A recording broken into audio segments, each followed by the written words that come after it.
Hindi mo nga di umano kakayanin ang mensahe na ibinigay ng overall head of content ng View Philippines, na si Miss Garlic Garcia, para sa Chinite Princess, multimedia idol at kapamilya superstar, na si Kim Chu, matapos ang bagong blessing na dumating sa kanya, nang maging nominado ito bilang Best Actress in a Leading Role, para sa kanyang performance sa What's Wrong with Secretary Kim PH, sa Asian Television Awards 2024.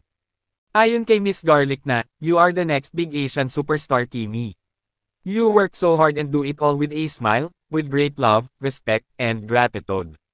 You have earned the respect and admiration, not just of our kababayans, but now, the world sees you and celebrates you and your talent on a global stage. We are grateful at you, to be a significant part of your journey as an internationally acclaimed actress. I have always believed in you.